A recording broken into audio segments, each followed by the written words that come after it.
Okay, I don't want to be negative or to sort of dampen the collective enthusiasm that people have these days about the alleged emerging multipolarity in the world, but I think we sort of need a bit of a reality check. What we're seeing with the BRICS project, with multiple countries applying for or are interested in joining BRICS, and the talk about creating an alternative currency for trade between BRICS members and so on. I think we need to realize that this is not a phenomenon that is ambushing the US or the West. Many people, regular people, may not be aware of this, though it's not secret information by any means. Both the concept of BRICS and the term BRICS was launched by Goldman Sachs some 20 years ago. Goldman Sachs. There was a man named Jim O'Neill, who was the chief of Goldman Sachs back in 2001. And he coined the term BRICS and somewhat arbitrarily grouped Brazil, Russia, India, and China, and later South Africa together, because he predicted that, largely because of demographics, that these economies would grow and overtake the G7 in importance within the next 40 years.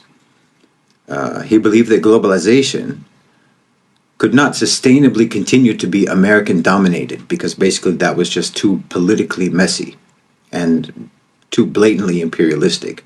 So Goldman Sachs created the idea of BRICS and marketed it as a brand, so much so that they even tried to trademark the word BRICS. So investment firms across the US and Europe, they bought the marketing, they bought the hype. And, BRICS investment funds were popping up all over the place. And eventually, even the governments of the BRICS nations actually formed a proper bloc. But this is a grouping that was willed into being by investors, by Goldman Sachs, by the private sector, and driven by a belief, which, if understood properly, was that global business had to free itself from Western and American centricity. The owners and controllers of global financialized capital outgrew the confines of patriotism. Company logos replaced national flags. So this project has been decades in the making. This shift has been planned for nearly half my lifetime. And it has been planned by the global financial elite. And now that same Jim O'Neill is calling for BRICS to create their own currency. Now, he's retired now, but he's still the voice of Goldman Sachs. So no one who matters is bothered about de-dollarization. This is what I've been saying for months now. Moving away from the dollar is part of the shift of the global economy being undertaken by the owners and controllers of global financialized capital. The destabilization of Europe is a part of that shift as well. Over 130 billion euros of direct investment have exited Germany over just the past year, with only 10 billion coming in. Corporate bankruptcies in Germany are at record highs. The manufacturing heart of Europe is deindustrializing. And that's because the OCGFC have determined that Europe no longer holds significant promise in the future of the global economy, meaning that they don't see sustainable profitability for themselves in Europe. And the cold hard reality is they're not wrong. But the colder and harder reality is that they, not the governments of Europe, get to decide that that means that Europe and the people of the West are superfluous. Because your value is determined entirely by your utility to the owners and controllers of global financialized capital. Consider this. Europe's demographic collapse means that your only real remedy, potentially, is to ramp up immigration. Well, depending upon from which country you're talking about, between 40% to 60% of non-European immigrants to the EU are unskilled. So that doesn't actually help you very much.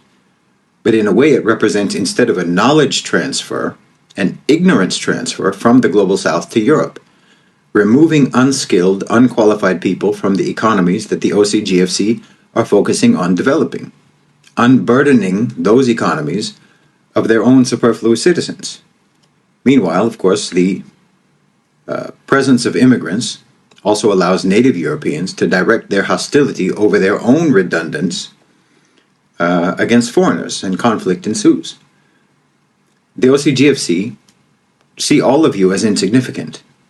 And if all of Europe just turns into a giant cage fight between the white, black, and brown superfluous people. They're fine with that. That can turn a profit. Now, I should mention also that 10 years ago or so, BlackRock was promoting investment in other emerging economies outside of BRICS, namely Saudi Arabia, Qatar, and UAE. Now look at those countries now. I mean, Mohammed bin Salman didn't say that the Middle East was going to be the new Europe for nothing.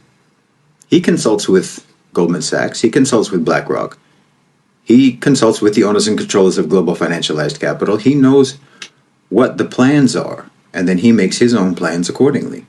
I mean, BlackRock controls a subsidiary of Aramco, so they're very close. So the point is, none of this is unsettling. None of this is surprising. None of this is catching the West or America off guard. And none of this represents the emergence of any real multipolarity in the world. It's a logical, capitalistically natural transition, largely influenced by demographic trends and by the fact that the West allowed the development of a parallel power structure in the private sector that inevitably surpassed state power and outgrew nationalism. This is why I don't really believe that de-dollarization is going to be meaningfully fought by the US, nor are we likely to see imperialistic wars and occupations of the BRICS nations by the United States. Private sector power has already conquered the US. Their own armed forces are more likely to be used to occupy their own country more than any other country, just to suppress their own populations who are increasingly dispossessed. I mean, think about the fact that the anti-Russian sanctions have actually benefited Russia financially. And not only Russia, India, China, the UAE, Saudi Arabia, and others. I mean, FDI into Brazil, for example, is at its highest level since 2015. FDI into South Africa roughly doubled since the start of the Ukraine war. Ukraine has basically been a hinge, pivoting the global economy to the east and to the south.